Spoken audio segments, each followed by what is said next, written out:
അപ്പൊ 5 type noun ഞാൻ പറഞ്ഞു തന്നിരുന്നുണ്ട്. 5 ടൈപ്പ് നൗണ് ഞാൻ പറഞ്ഞു തന്നിരുന്നു. 5 ടൈപ്പ് നൗണ് ഞാൻ പറഞ്ഞു തന്നിരുന്നു. Okay, 5 type noun. ഒന്ന് പ്രോപ്പർ നൗണ് എന്താന്ന് ഞാൻ പറഞ്ഞു തന്നിരുന്നു. 2 കോമൺ നൗണ് എന്താന്ന് ഞാൻ പറഞ്ഞു തന്നിരുന്നു. 3 കളക്റ്റീവ് നൗണ് എന്താന്ന് ഞാൻ പറഞ്ഞു തന്നിരുന്നു. ആ കളക്റ്റീവ് നൗണിൽ മെമ്പർമാരുണ്ടാവുകയും ആ മെമ്പർമാർ തമ്മിൽ ഡിവിഷൻ ഇല്ലെങ്കിൽ സിംഗുലർ വെർബും ഡിവിഷൻ ഉണ്ടെങ്കിൽ പ്ലൂരൽ വെർബുമാണ് കൊടുക്കേണ്ടത് എന്നൊക്കെ ഞാൻ പറഞ്ഞു തന്നിരുന്നു. പിന്നെ ഞാൻ നിങ്ങളോട് പറഞ്ഞു തന്നത് മെറ്റീരിയൽ നൗണാണ്. പിന്നെ ഞാൻ പറഞ്ഞു തന്നിരുന്നത് അബ്സ്ട്രാക്റ്റ് നൗണാണ്. Abstract noun. ഇത്രയും കാര്യങ്ങളാണ് ഞാൻ കഴിഞ്ഞ ക്ലാസ്സിൽ ഞാൻ നിങ്ങളുടെ മുൻപാകെ സൂചിപ്പിച്ചത്. മനസ്സിലായോ? ക്ലാസ് കിട്ടാത്തവർ ആരെങ്കിലും ഉണ്ടെങ്കിൽ, ബഹുമാനമുള്ള ജനങ്ങളെ, ക്ലാസ് കിട്ടാത്ത ആരെങ്കിലും ഉണ്ടെങ്കിൽ ദയവ് ചെയ്ത് കമന്റ് ചെയ്യുക. ലോഗ് ഔട്ട് ചെയ്തിട്ട് ലോഗിൻ ചെയ്യാൻ വേണ്ടി ആരെങ്കിലും ഒന്ന് കമന്റ് ചെയ്യാം. ക്ലാസ് കിട്ടാത്ത ആരെങ്കിലും ഉണ്ടെങ്കിൽ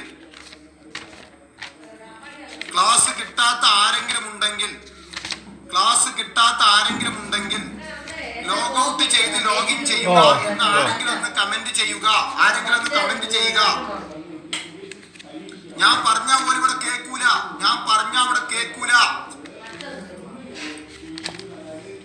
അപ്പുറത്ത് പോ. ഞാൻ പറഞ്ഞാൽ അവർ കേൾക്കുന്നതല്ല. അപ്പൊ ലോഗ് ഔട്ട് ചെയ്ത് ലോഗിൻ ചെയ്യാൻ വേണ്ടി പറയണം. ഷെരീഫെ അർത്ഥം പറഞ്ഞെത്തുമ്പോ ഞാൻ അർത്ഥം പറഞ്ഞുതരാം. ഷെരീഫെ പേടിക്കണ്ട, ഞാൻ അർത്ഥം പറഞ്ഞു തരാം. ഓക്കെ.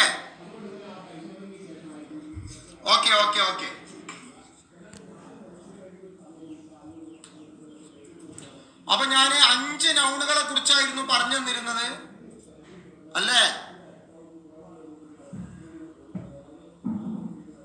ശ്രീലക്ഷ്മി, അത് ഇന്നെ ടെലഗ്രാമിൽ ചോദിച്ചാൽ മതി. പറഞ്ഞേ. പ്രോപ്പർ നൗണ് എന്താന്ന് ഞാൻ പറഞ്ഞു തന്നിരുന്നു. കോമൺ നൗൺ എന്താന്ന് ഞാൻ പറഞ്ഞു തന്നിരുന്നു. കളക്റ്റീവ് നൗൺ എന്താന്ന് ഞാൻ പറഞ്ഞു തന്നിരുന്നു. മെറ്റീരിയൽ നൗൺ എന്താന്ന് ഞാൻ പറഞ്ഞു തന്നിരുന്നു.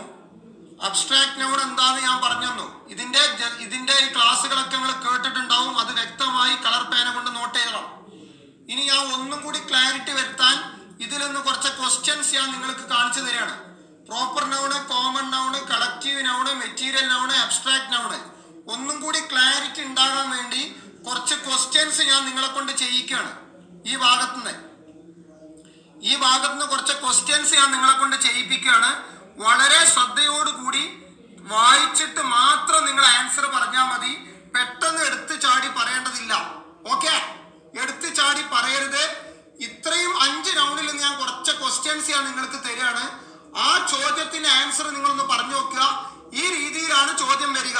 വല്ലാതെ എന്ത് ചെയ്യണ്ട, വെറുതെ ടെൻസ്ഡ് ആയിട്ട് ആലോചിച്ച് നിൽക്കണ്ട എന്ന് പറയാം. ഓക്കെ. ഒന്നാമത്തെ ചോദ്യം ഇതാണ്.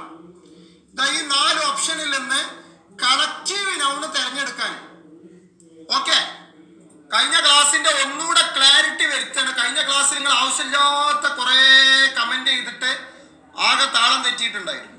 അപ്പൊ അതിന് ഒന്നുകൂടി ക്ലാരിറ്റി വരുത്താനാണ് ഈ ചോദ്യമായിട്ട് വന്നത്. എന്നിട്ട് അതിന്റെ ശേഷം അടുത്ത ഭാഗത്തോട്ട് നമ്മൾ പോകും.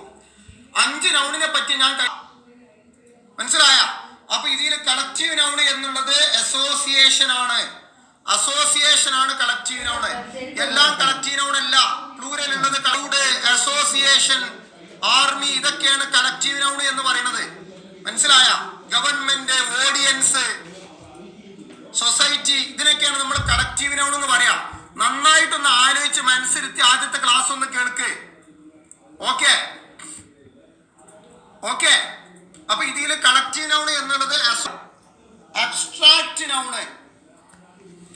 ഈ അബ്സ്ട്രാക്റ്റ് നൗണ് ഈ 4 ഓപ്ഷനിൽ ഏതാണ്? രണ്ടാമത്തെ ചോദ്യം, അബ്സ്ട്രാക്റ്റ് നൗണ് ഈ 4 ഓപ്ഷനിൽ ഏതാണ്?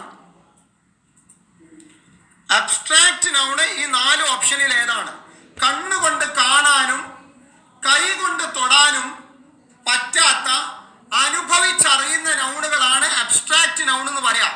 ഒരിക്കലും കണ്ണേറ്റ് കാണൂല, കൈയേറ്റ് തൊടാൻ പറ്റൂല, പറ്റൂല. അനുഭവിച്ചറിയുന്ന നൗണാണ് അബ്സ്ട്രാക്റ്റ് നൗണ്.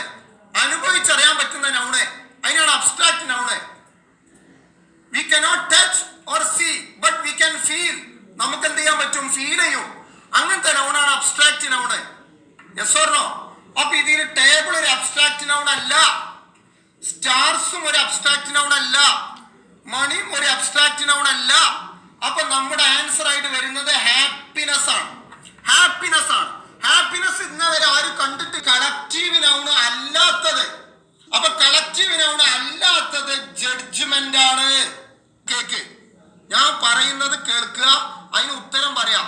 എനിക്ക് അസുഖം ഉണ്ടോ ഇല്ല നിങ്ങൾ നോക്കണ്ട, അതിന്റെ വീട്ടുകാരുണ്ട് നോക്കാന്. അതിന് ഉത്തരവാദിത്തപ്പെട്ട ആൾക്കാരുണ്ട്. നിങ്ങൾക്ക് പറഞ്ഞ പണിയെടുത്തോളി. എത്ര വട്ടം പറഞ്ഞിങ്ങനെ I appreciate your honesty in this matter എന്നിട്ട് നിങ്ങളോട് ചോദിക്കണത് noun honesty is dash. Okay, honesty എന്ന് പറഞ്ഞ നൗണ് ഈ നാലെണ്ണത്തിൽ ഏതാണെന്ന്?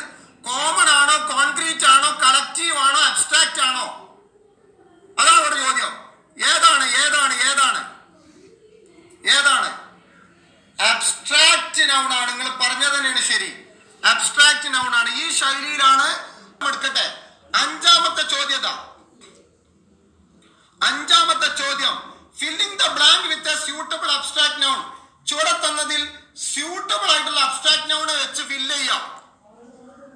ഈ ഷൈന ഷാജാൻ കുറെ നൗണാണ്, അൺകൗണ്ടബിൾ. അങ്ങോട്ട് നമ്മൾ എത്തിയിട്ടില്ല പൊന്നാരന്റെ ഷൈന മോളെ. ഷൈന മോളെ, ഷൈന മോളെ ഞാൻ പറഞ്ഞു തരും. ഷൈന മോളെ, മണി ഒരു അൺകൗണ്ടബിൾ നൗണാണ്. അങ്ങോട്ട് നമ്മൾ എത്തിയിട്ടില്ല. ഓക്കെ ഓക്കെ, അങ്ങോട്ട് ഞാൻ എത്തും. ഇതൊന്ന് തീരുമാനമാക്കട്ടെ. ആ ചിൽഡ്രനൊക്കെ കോമൺ നൗൺ ആണ്. ചിൽഡ്രനൊക്കെ കോമൺ നൗണ് ഇതാണ്. He made the wrong choice due to his lack of dash. ഈ ഡാഷില് ഒരു എന്ത് ചെയ്യാ? അബ്സ്ട്രാക്റ്റ് നൗൺ കൊണ്ട് നമ്മളൊന്ന് ഫില്ല് ചെയ്യാം. ഈ ഡാഷിൽ അബ്സ്ട്രാക്റ്റ് നൗൺ കൊണ്ട് ഫില്ല് ചെയ്യാം. അബ്സ്ട്രാക്റ്റ് നൗൺ കൊണ്ട് ഫില്ല് ചെയ്യാം. ഓക്കെ, അബ്സ്ട്രാക്റ്റ് നൗൺ ഇതിൽ ഏതാന്ന് വെച്ചാൽ വിസ്ഡം. എന്താണ്? വിസ്ഡം. വൈസ് അല്ല. വൈസ് ഒരു അഡ്ജക്റ്റീവ് ആണ്, വിശേഷണമാണ് വൈസ്. വൈസ് ഒരാളുടെ വിശേഷണമാണ്. വിസ്ഡമാണ് അബ്സ്ട്രാക്റ്റ് നൗണ്. ഇന്ന് വരെ ഒരാളും വിസ്ഡം കണ്ടിട്ടില്ല, തൊട്ടിട്ടില്ല, പക്ഷെ അനുഭവിച്ചിട്ടുണ്ട്. വിസ്ഡത്തിൽ പെട്ട ഒരു നൗണും കൂടിയാണ് നോളജ് എന്ന് പറയാ. നോളജ്